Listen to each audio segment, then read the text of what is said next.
Welcome, Psychomers, to our last mentor chat of 2024. And today we'll be ending the year talking about how you can directly communicate with the public via opinion pieces or op-eds. And op-eds are an opportunity for you to share your scientific expertise and advocate for policy change. We are joined by Gene Corbin, lecturer at the Tisch College for Civic Life at Tufts University, about how we can approach op-eds from the lens of public engagement to promote dialogue and civic engagement. And in the essence of time, I will promptly give the floor to Gene. If anyone has questions during, feel free to ask, or again, put them in the chat. Gene, the floor is yours. Hi, everyone.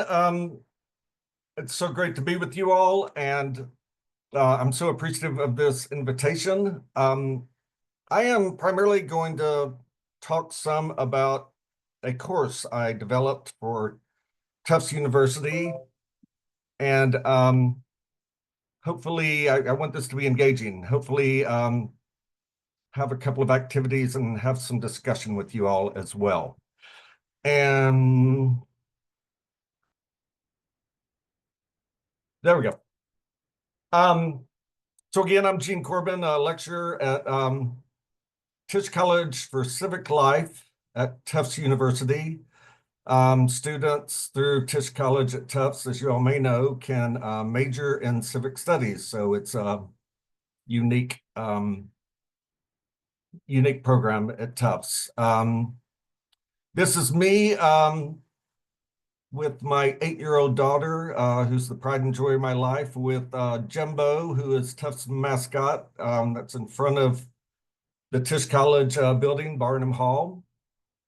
And I always start by telling students they will be the leaders in the world my daughter lives in, and I want them to be able to communicate persuasively, so they can make good things happen in the world my daughter will live in. And I also start every class by talking some about my influences, which possibly relate to you all in the kind of the framing of this course as well. But it's very difficult to believe it now, but by looking at me, but I was once really skinny and really fast, and went to college really only due to a athletic scholarship. I was raised in rural Texas, and it was a real sort of intellectual awakening for me. And one of my big influences was Paulo Freire, and you know, the idea that everyone has knowledge, and being respectful of different forms of knowledge, and the learning community being about learning from one another rather than sort of the expert depositing money as you would, depositing knowledge as you would with money in a bank. I then I did a lot of community work, civic engagement work, directed a nonprofit in Mississippi. And to the shock of everyone that knew me growing up, was offered a fellowship to Harvard, where I came up here 20 years ago and did my master's, and then was asked to lead the Civic Engagement Center at Harvard College, the Phillips Brooks House. After doing that 15 years, I decided to pursue a PhD, and have been studying with someone named John Saltmarsh at UMass Boston. I'm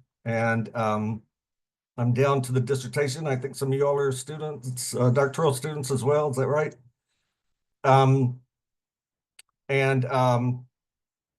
My other major scholarly interest is civic learning for multiracial democracy. How do we make good on notions of full equality rather than moving backwards on those ideals?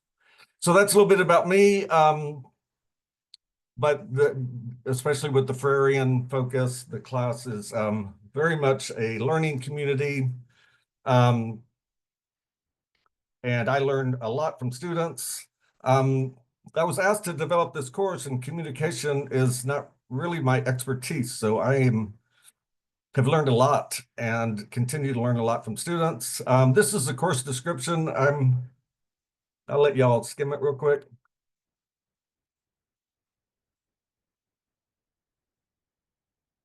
The title is Communication for Social Change. I think I failed to say that at the beginning.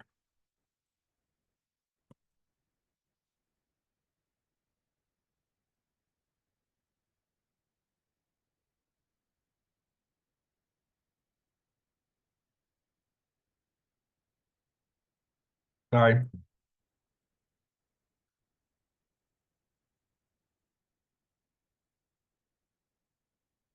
Are y'all good?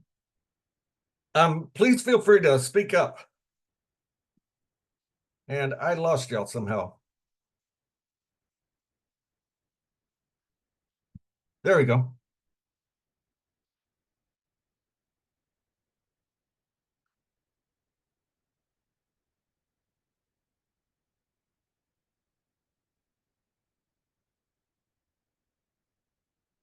Are y'all seeing my screen? Yes, we, But not the slides. right, we can see like the overview of it. Forgive me, you all.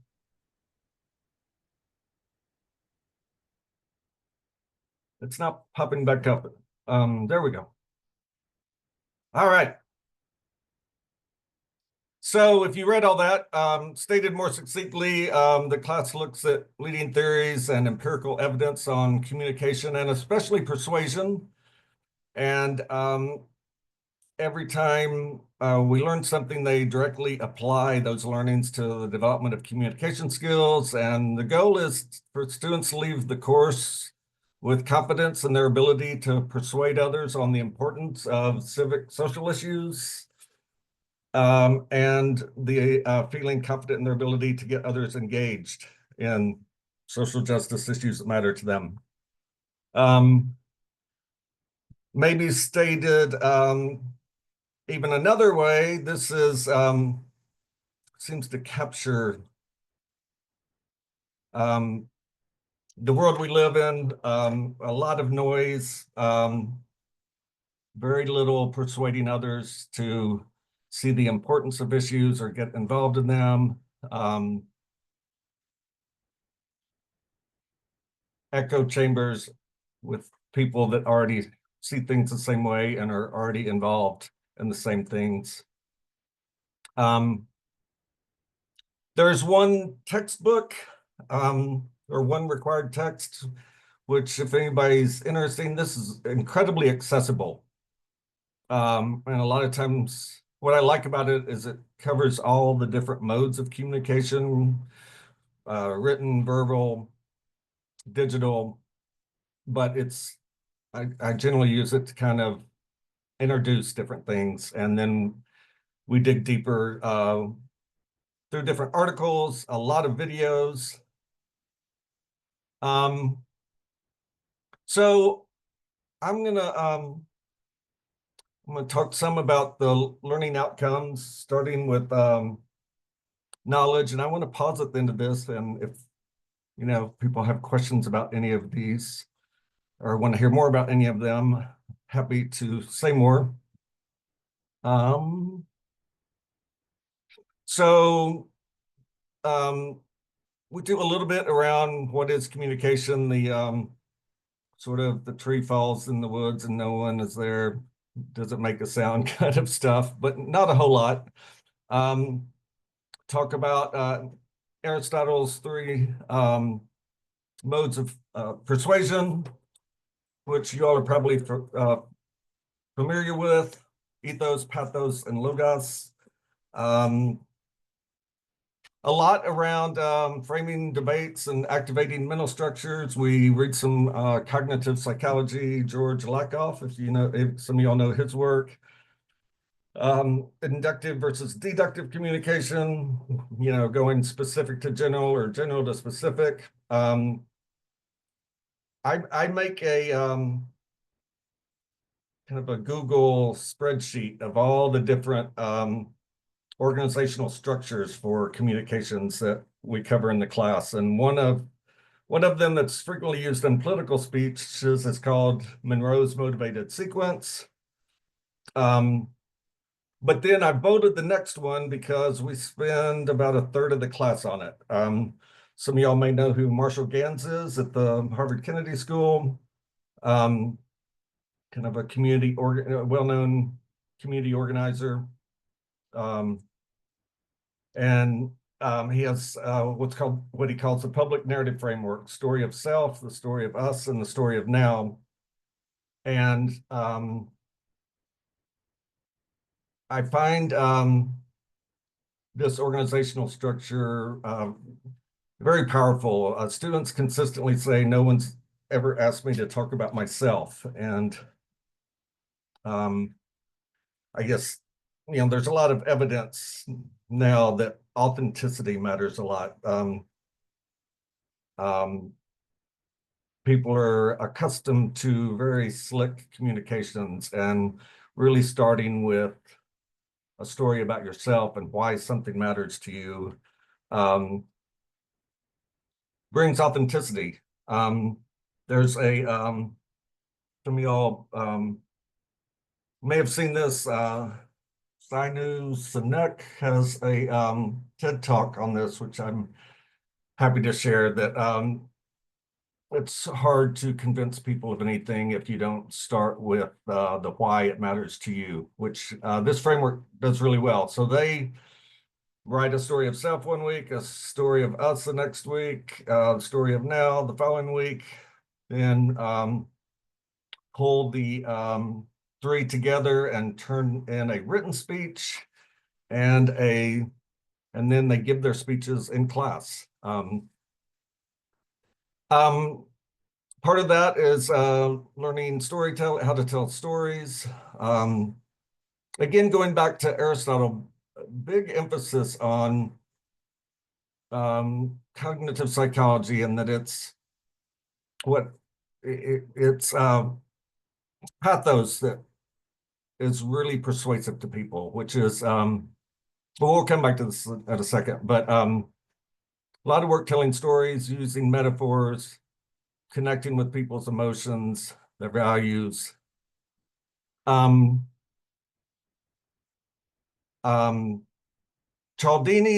7 Principles of Persuasion we cover. I don't know if y'all are familiar with this. I'm always nervous about how this will go, and have been amazed at how interested students are. Cialdini is a business school person. He's, you see his books in airports. One of those types that's made a lot of money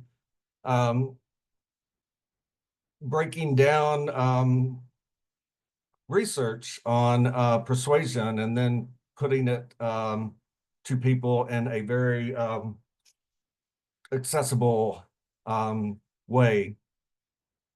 And so one of the challenges I convey to the students and to myself is, why is all the best research on persuasion being used to convince us to buy stuff we don't need, rather than to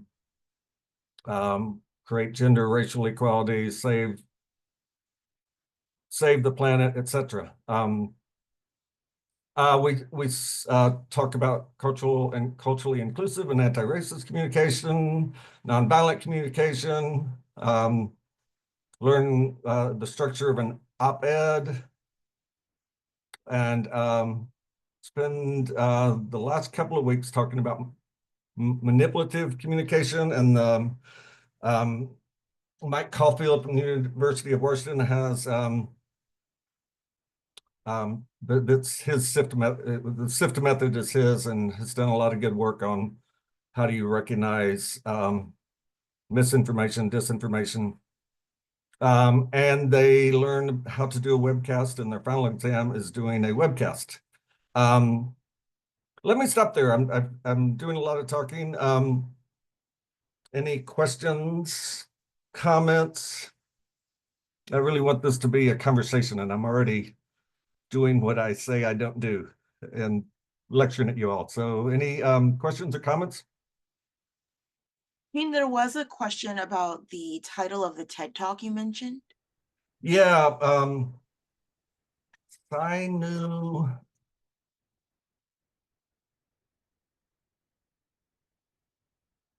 Give me a second, I'll find that. Is that the only question? I have a question. Oh, please. Yeah, Last time I could you, shifted, um, shifted to seeing your faces, I lost my slide, so I'm not touching it again. Just jump in if you have okay, a comment or question. yes. I have a question on the perspective that the students enter the class and then leave the class. What are some of the challenges that they encounter with all of these resources that you have provided? One that it's more difficult to the normal reader to get around. Do you have any um, reflections there that you can share? I'm sorry, say that, can you ask that question again? Yeah, I'm wondering about what are some of the challenges that the students, when taking the class, encounter with this information? What are some of the most challenging information that they have to grapple with and reflect on in your experience in teaching the class? I thought it would be this Cialdini section, which we will talk more about. I'm curious to you all's responses. But they've really liked it. And I'll say more about this, but they all pick I think we call it a civic issue just because it's Tisch College for Civic Life, but you know, it's a social justice issue, something they care about. And all these communications they develop are about why that issue is important, why others should get involved, get engaged in that issue. So they really like kind of the science of persuasion. And it seems really new to them. I would say I've never had a class like this. I would say what's more challenging than me getting students deeply committed to social justice, interested in reading a business school professor's research and writings. Has just been, I think there's a lot of anxiety around communication. I really noticed that with college students. It's a mix of the impact of COVID during some of their developmental years and a lot of reliance on communication through technology and giving a speech and having a relational meeting and some of the other assignments are I've realized a lot of the students have a lot of anxiety about doing those things. I hope that answered your question. Yes, thank you so much. Yeah. And the TED Talk. And Tyler, please scream out any questions whenever they're in the chat. Y'all can interrupt me, ask questions, make comments, or if you want to put them in the chat, Tyler will interrupt me, hopefully. Simon, S-I-M-O-N, last name, I think it's Sinek, S-I-N-E-K. It's a TED Talk entitled How Great Leaders Inspire Action. And what I remember of it is he says, we usually tell people how to do something, but rarely do we start with why they should do something. Which, again, in that public narrative framework of Marshall Gann's, the story of self really gets at that. You tell a story of why that issue matters to you. Any other questions, comments on kind of knowledge, learning outcomes? We have a couple of questions in the chat. Great. So how do you overcome the challenge of switching mindsets from objective scientific writing to op-ed and narrative style writing? I'm gonna I'm going to come back to that in a second. That's a great question. Don't let me Sounds forget it. I think they will relate to a slide I have a couple ahead. Was there another one? And another one is, do you have any specific advice or resources on using these foundations to address social justice issues that intersect with science specifically? Yeah.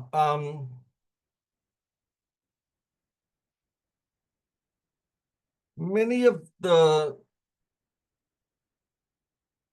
students, I mean, it's a capstone course, so they are relating their communications to things they've learned in school. They're integrating things they've learned during college. So there is some scientific content to many of their communications. I'm gonna talk about that. Don't let me dodge these. These are great questions. I think that's going to relate some to that slide a couple ahead as well, though.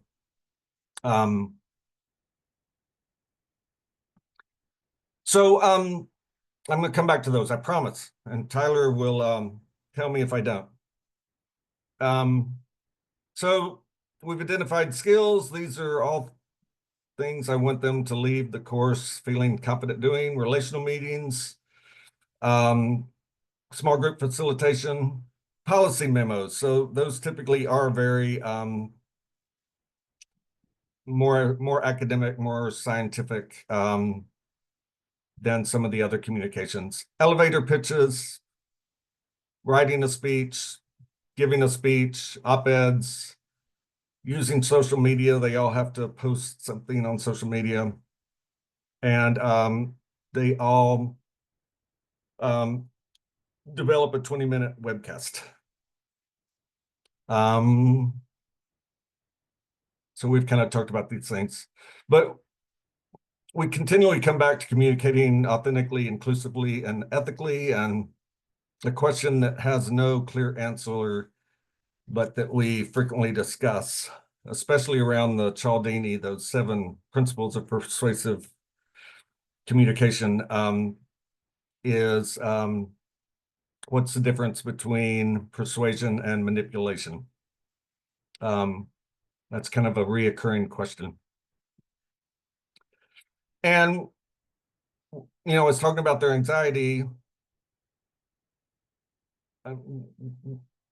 We've been able, it's now the capstone, which means I have like 40 students, but we've still been able to really create a learning community where everyone realizes, I'm going to not feel confident about one or more of these, and we're here to help one another.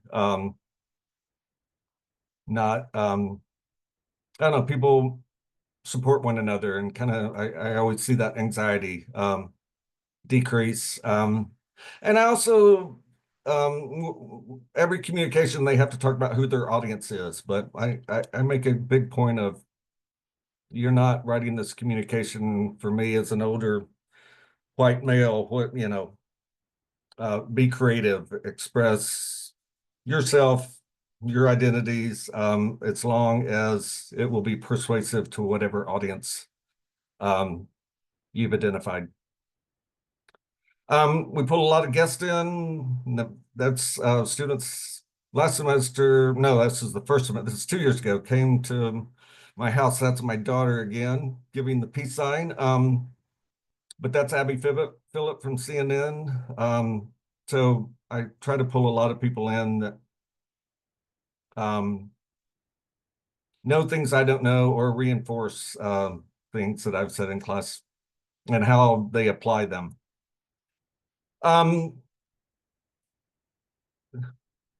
Quick bragging, these are just I consistently get, I've not had many courses where I really learned practical skills that I could use after I graduate, and always get positive remarks and evaluations on people liking the horizontal learning community and the sense of supporting one another and learning from one another, rather than kind of a top-down and competitive environment. So I always say that a lot of persuasion, one of the best things that was said about persuasion was said, what, 325 BC? I mean, Aristotle talked about the three modes. So what you learn in higher ed and in college is logos, using words in ways that are, are logical, reasonable, provide proof. And what we know from cognitive psychology is that's the least persuasive. And so pathos, when you engage emotions, people's values, the way cognitive psychologists talk about it is it creates pathways so that you're open to the logic, the reason, and the proof. And then ethos is one I always struggle with. I tend to sort of overdo the oh shucks, humility kind of stuff, and you realize that you want to present yourself as someone people should be listening to or reading. So tying in the questions, I think that line between logos and pathos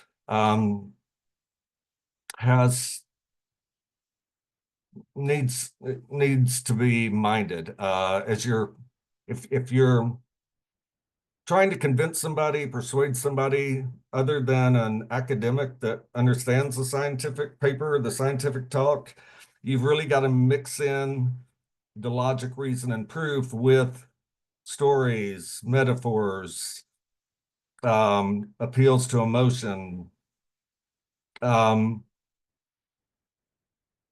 Those are the things that open mental pathways to hear the logic, reason, and proof, to be receptive to the logic, reason, proof. George Lakoff, I'm sitting next to my books. Long time ago, wrote a book called Don't Think of an Elephant, which is still a really good book. It's a book about how the Democratic Party, in Lakoff's mind, this is following the Kerry presidential loss, but rely on logic, reason, proof, and don't know how to tell or don't rely as much on compelling stories that engender emotions, shared values, in a way that allows people to hear the logic, reason, proof. So, and I guess my answer to the question that was raised is really thinking about pathos when you're presenting scientific information, unless it's, us nerds. You've got to figure out how to integrate logic, reason, proof with stories, metaphors, visualizations. And what cognitive psychology tells us is the pathos should come first, because it opens up those pathways to hear the logic, reason, proof. Did that answer the question or pushback, comments?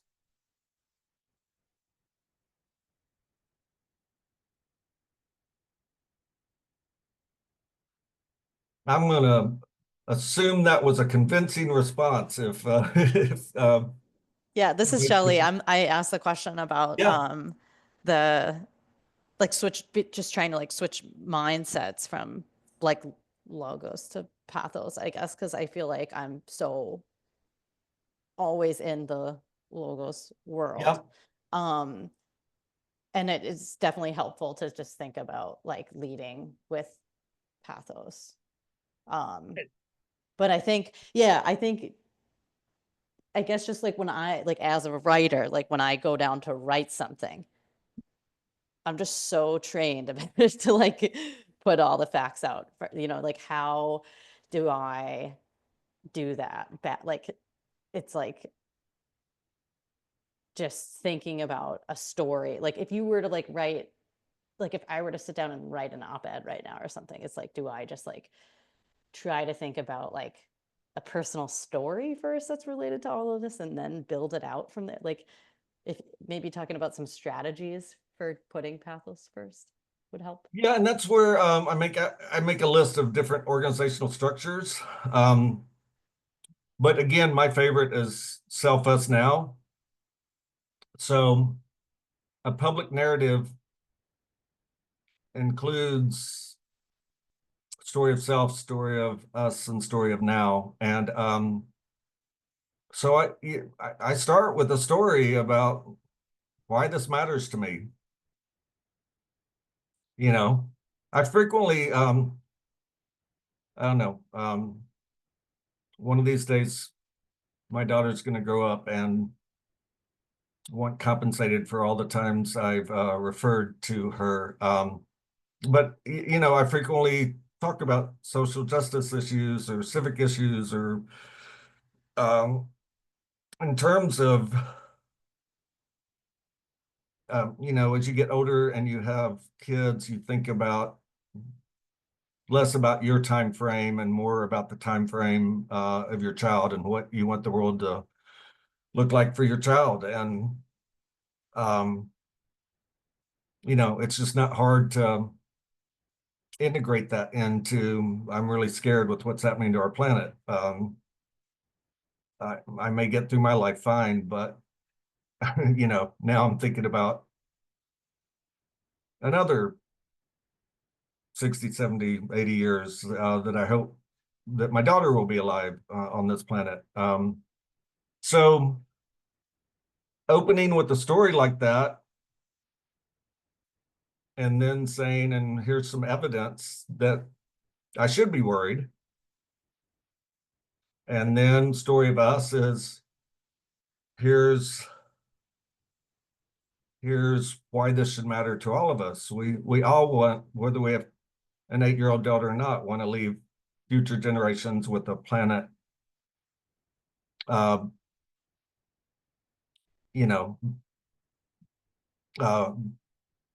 that's inhabitable, if not better than the one we inherited.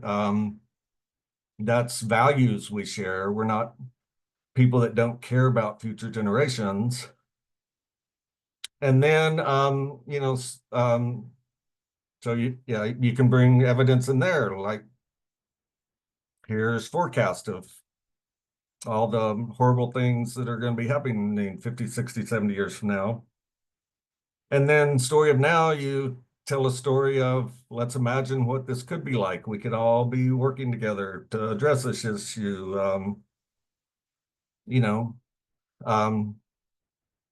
More developed countries, Northern Hemisphere countries could be caring about Southern Hemisphere, and the people are going to take the brunt of climate change.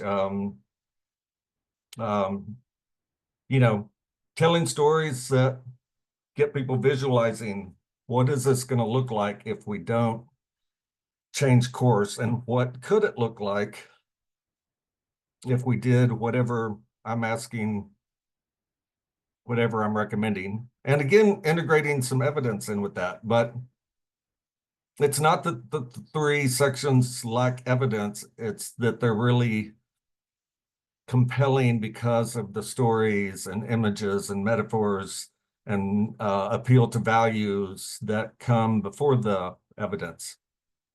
Does that make sense? Yes, that was helpful.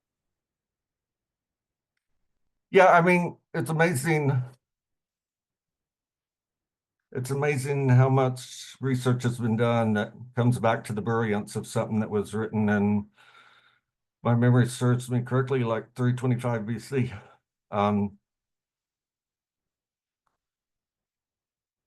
So back to skills, one of the ones I really emphasize is relational meetings.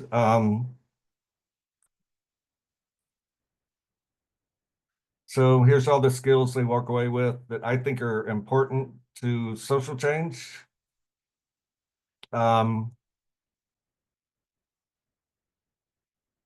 So I'll fly through this, but the purpose of relational meeting is to identify people that might also care about your civic or social justice issue, to develop social capital. I'm using it in the sense of Putnam's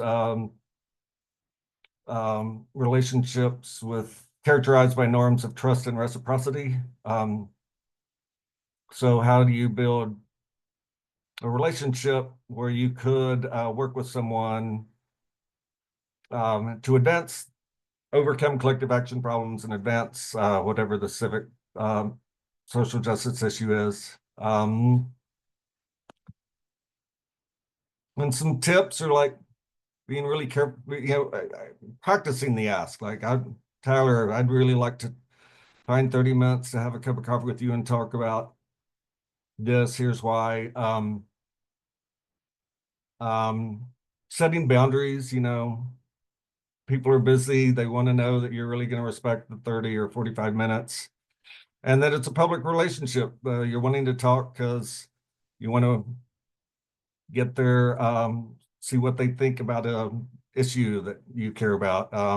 Not kind of confusing it with other ulterior motives. And so the structure of relational meetings is asking open-ended questions like, where are you from? What was it like growing up there?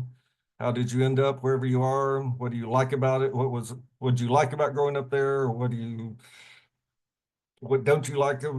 What was challenging about where you grew up? What do you like about where you are now? What you're doing now? Just really getting good at asking open-ended questions and then listening and being curious. I find a lot of times people will leave little hints that there's something more to say. And if you're listening carefully, you can say, well, say more about that or why. Frequently, people tip you off that they have passion, anger about something that can be tied into your civic issue, social justice issue. Another big tip is it's not an interview. You want them to feel like they know you and trust you too. So you have to be careful not to just grill people with questions, but to share some of your own answers. Thinking through in advance how much, I call this calculated vulnerability, how much pain, anger you're willing to share. Because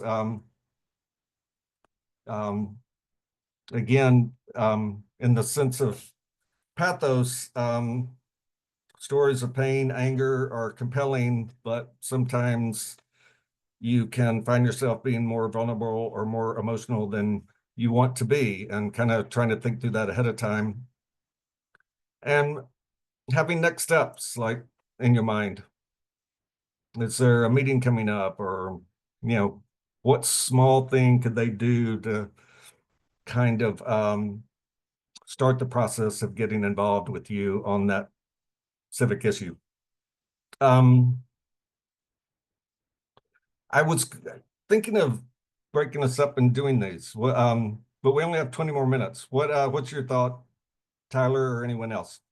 Do y'all want to take 5 minutes to do a relational meeting with somebody else in the group, or do y'all all feel like you know one another and this isn't the best use of our time? What are the comments, Tyler? There's nothing coming in, but I think 5 minutes would be fine. So I'll leave this up. I think Tyler's going to pair you, so you've only got 5 minutes, but quickly, your name, your pronouns, where you are now, what you do, where you grew up, how did you get to there from wherever you grew up, and what civic, social justice issue, whatever you want to call it, would you select if you were in this course, and why? So ask each other those questions and we will give you 5 minutes. Does that work?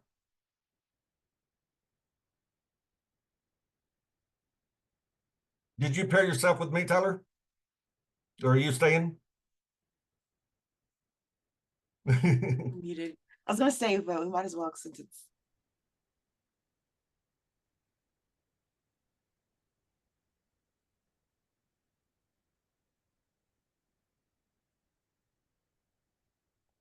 Are there two that are unassigned? I believe so. One is in a shared meeting room. Okay.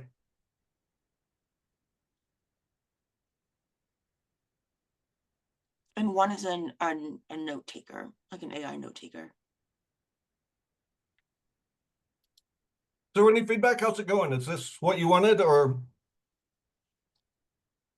Yeah, this is going fine for me. Okay.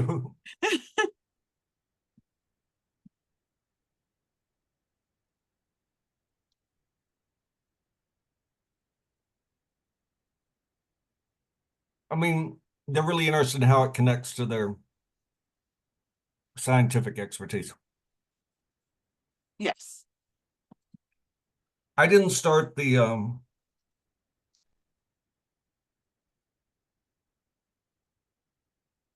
so like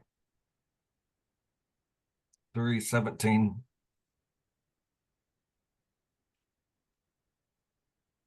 We'll give them a 1 more minute.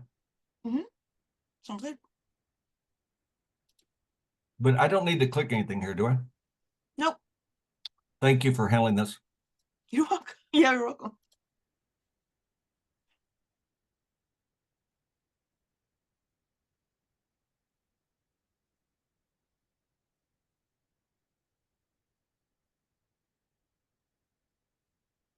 I'm gonna try Oh. something. Mhm. Go ahead. I'd say Anna Lynn in the chat just said that she's really fascinated by a lot of this and is finding it really useful and appreciates it a lot. They're part of a group of folks trying to reach out to non-scientific audiences, and it's really refreshing to think about it all from a totally different perspective. Is she hearing us right now?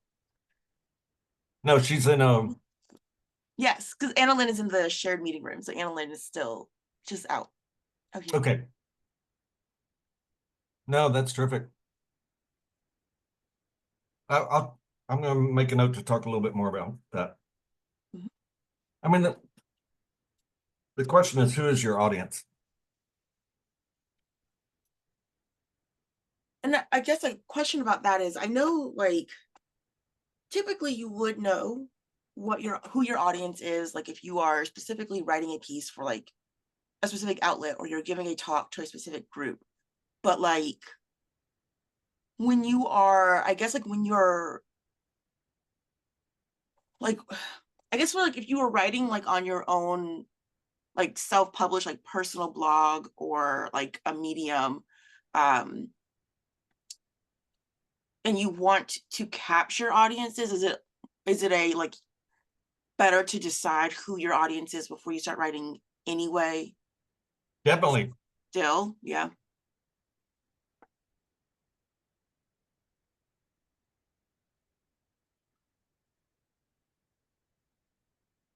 Yeah, and going back and making changes. I can talk about that too. Yeah. Um, So Anna Lynn also just chimed in with parsing out who your audience is difficult just because the group that she's with, they know the way that they present the info will not appeal to all audiences equally. yeah. I think I said that, but I'm gonna make sure I say it clear. Mhm. Kind of the knowing your audience and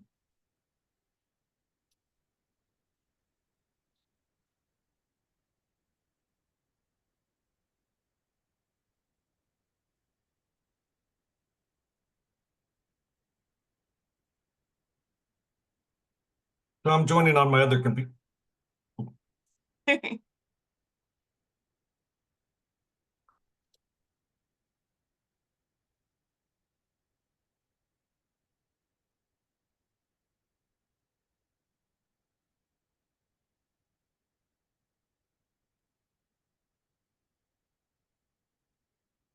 All right.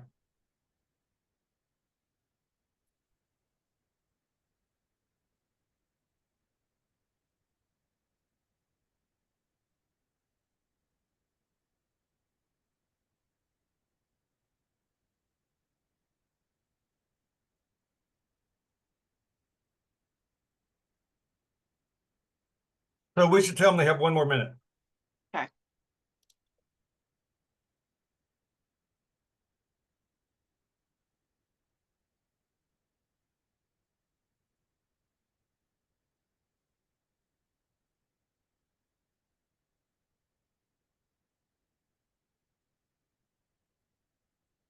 Why am I not seeing the chat? Oh.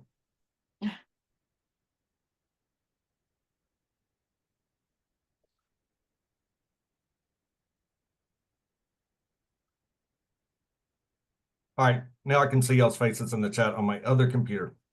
Brilliant. I'd start pulling them back together whenever you feel ready.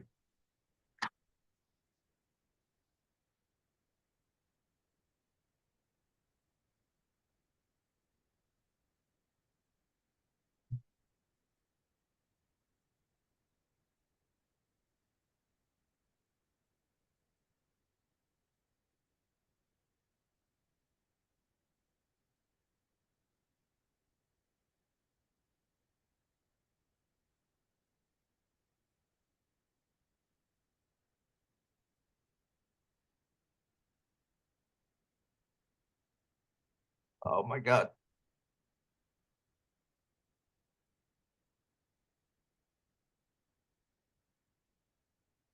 Are we back? Should be good. We might have a couple of people.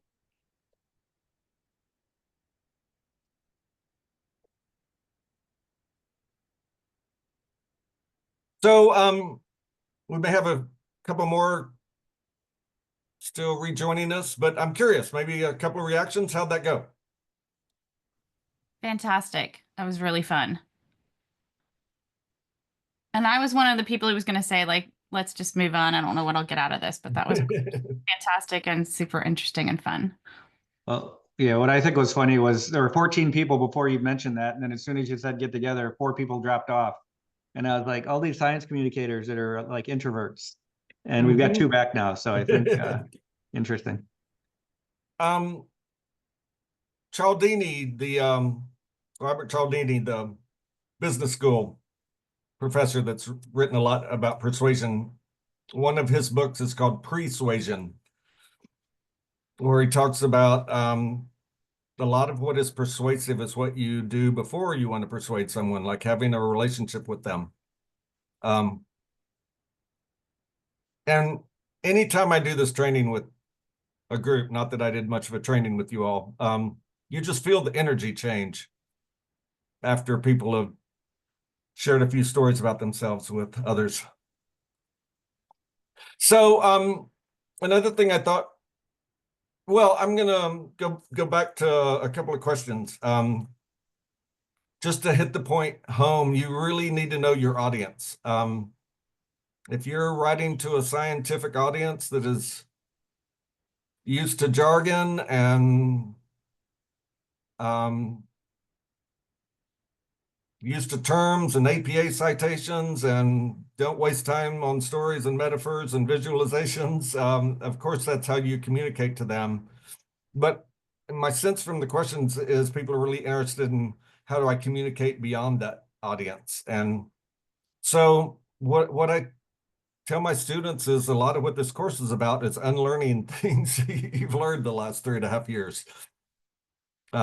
You want to take the environmental policy, the technical stuff you've learned, and figure out how to communicate it to people that don't have a bachelor's degree in environmental policy. And that involves stories and lack of jargon and visualizations and metaphors and why you care about it. I do find, so they write a policy in my memo in this course, which is one of the more technical communications. And I do find it's easier to go from logic, reason to thinking, okay, how do I introduce that with a story, than having a good story and not knowing what it's good for in terms of what logic, reason it relates to. If that helps. It's if you write the academic paper, then you can think of how do I make this more accessible with some pathos in it. So this is just in case y'all want to see the source. We spend a third of the course on writing a speech, a 10-minute speech, and then delivering a 10-minute speech. The story of self is, who are you? What's your civic issue, and why does it, what are you communicating about, and why does it matter to you? And then why us is, why should it matter to others? What shared values? This is not who we are. We're not people that leave our kids with an unsustainable planet. And now is, okay, what should we do? A really clear call to some sort of action.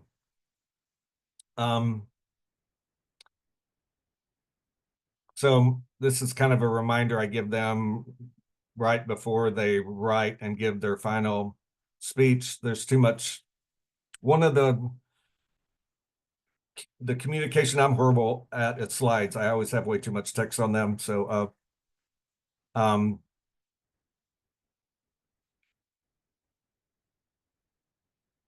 oh, engaging the senses is another way of developing pathos. So what did it look like, sound like, smell like? How did it feel when you touched it?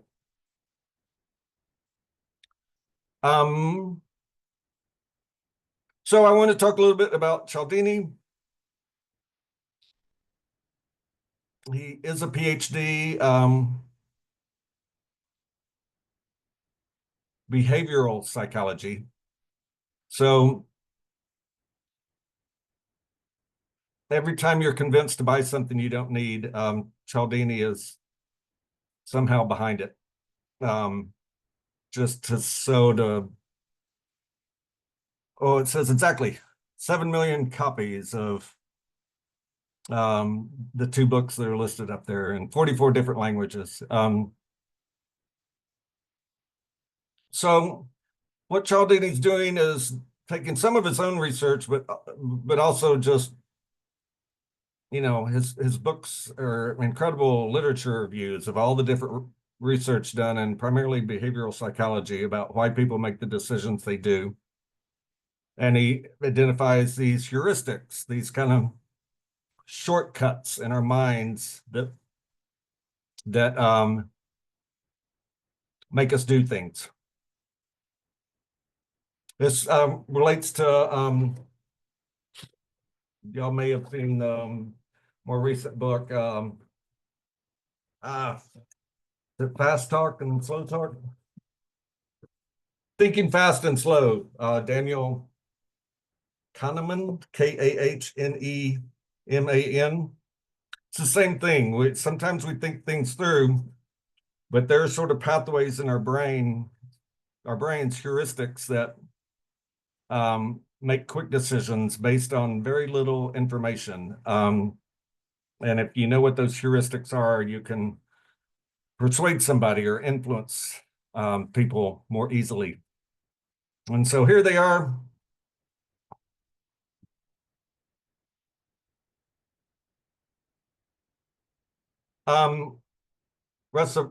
Reciprocity, always doing nice things for others, or doing things for others, it creates a sense of they should give back.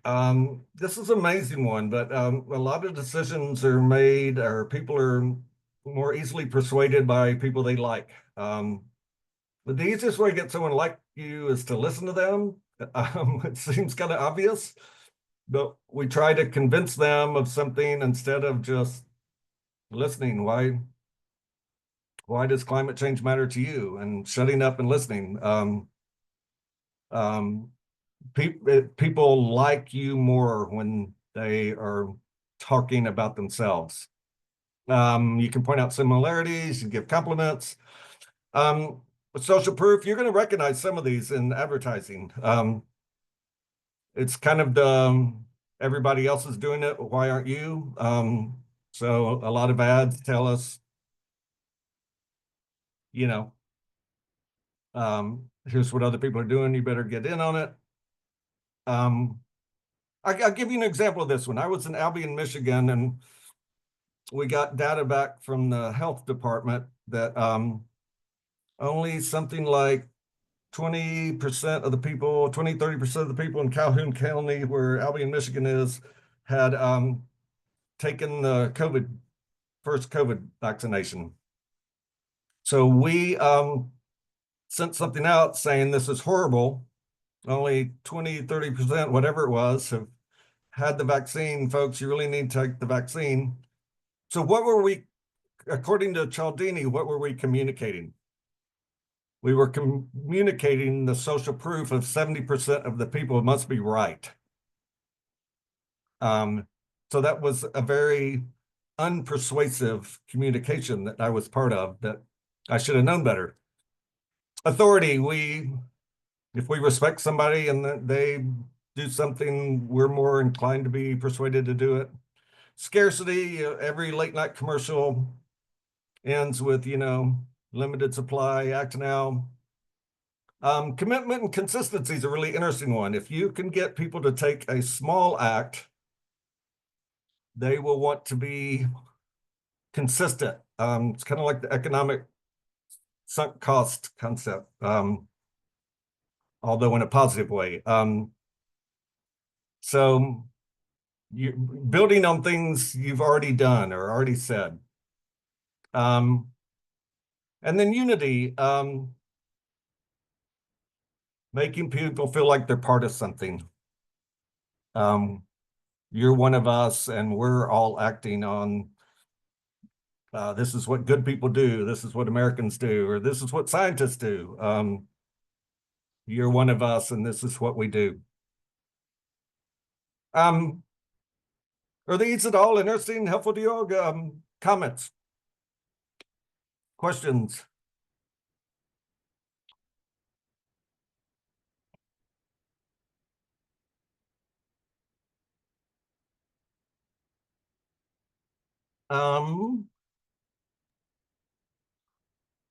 So given, I'm gonna let you all look at these another second or two. Oh, we're almost out of time. I'd love to just end with this question that we spent a lot of time with the learning community in my class. What's the difference between manipulation and persuasion? Any thoughts? I think, does some of it come down to intent?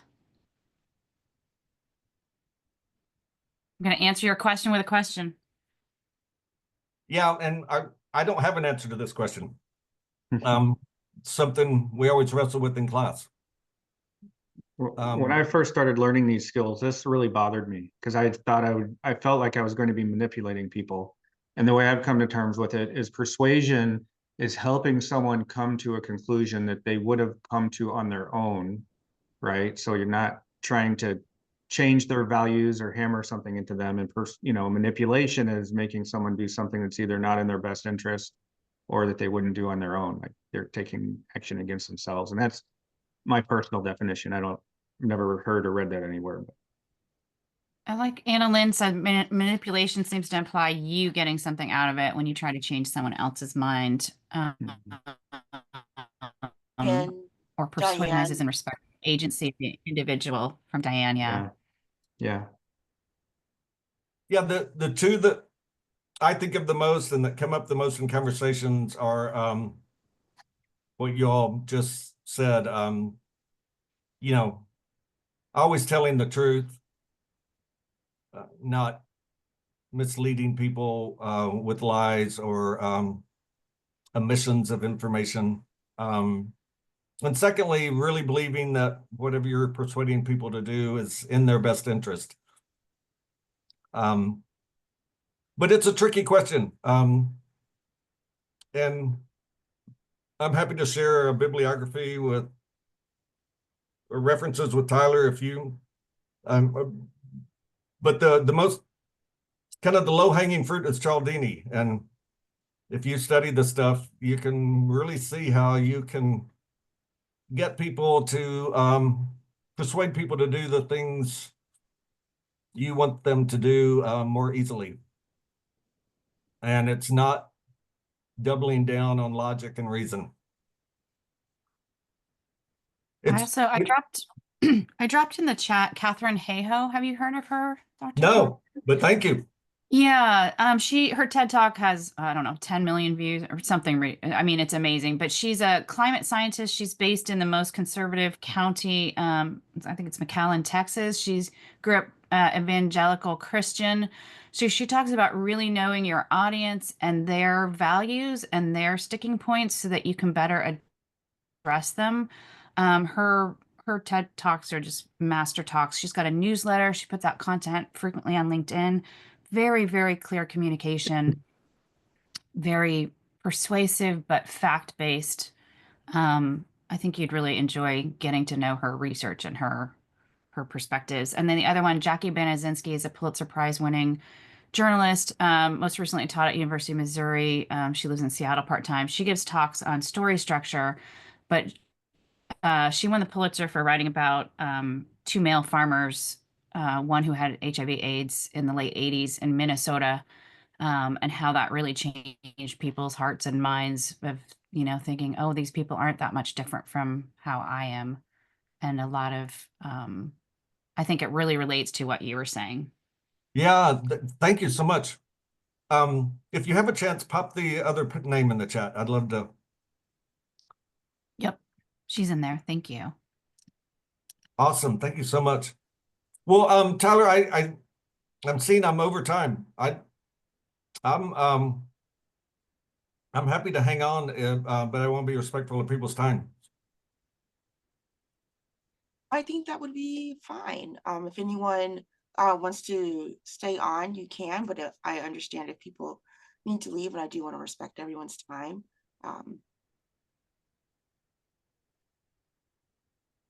If I can share a tiny bit of story of self, when I was at University of Kansas, which has a very strong journalism school, I was a science major. Both my parents are scientists, and I wanted to write something, and the only opening they had, they said, okay, you can write op-eds, and I did not want to do that because I find it very challenging, and I wanted to only talk about facts, and I didn't want to write persuasive.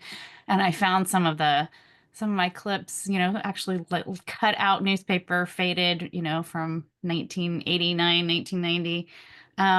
They're actually pretty good. And I think about what a useful exercise that was of being able to write persuasive, write short, weave in facts, make it interesting enough that somebody wants to read it. So I also encourage you just to start reading op-eds or start consuming more science journalism, and think, take it apart a little bit. Think about, how did they start it?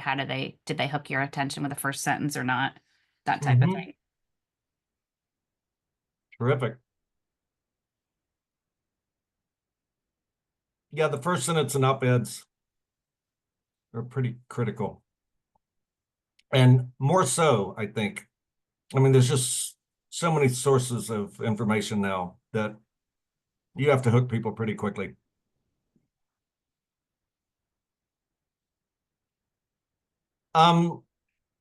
Well, thank you all again for the invitation, the resources you all have shared with me, which are incredibly helpful. Again, this isn't my field, so I am learning as well, but I hope it's been helpful to you all, and I've really enjoyed being with you all. So Tyler, I echo the comment. Thank you for organizing this. And I think somewhere, oh yeah, I meant to, I'm not too hard to find. Feel free to reach out if you have other ideas for me or want to follow up on any information I shared that might be helpful to you. Thank you, Gene, and thank you everyone for joining us live. I will have this all posted within the week. with the shared links and resources, as well as with the recording. I also wanted to throw out one more resource. Ellen mentioned like reading more op-eds and more science journalism. And a really great resource that I like to use is the Open Notebook. It's frequently shared around the Slack. They have a Storygram series where it shares a piece of science journalism, but it also breaks down sort of like what the author or the editors were thinking and like how they chose words, how they picked framing for their stories. It's very interesting, very fascinating, and also just like very helpful to get into the minds of like people who are, you know, objectively pretty persuasive and very good at interweaving facts and story in a way that is compelling and makes you want to continue listening. So again, I would just say thank you to everyone. I will see you all in January. Please keep an eye on your emails. I am booking for 2025. We're trying to get people settled in before the holidays take everyone and their emails away. So I'll keep you all posted. Thank you. Thanks so much, everyone. Great to meet you all. Thank you.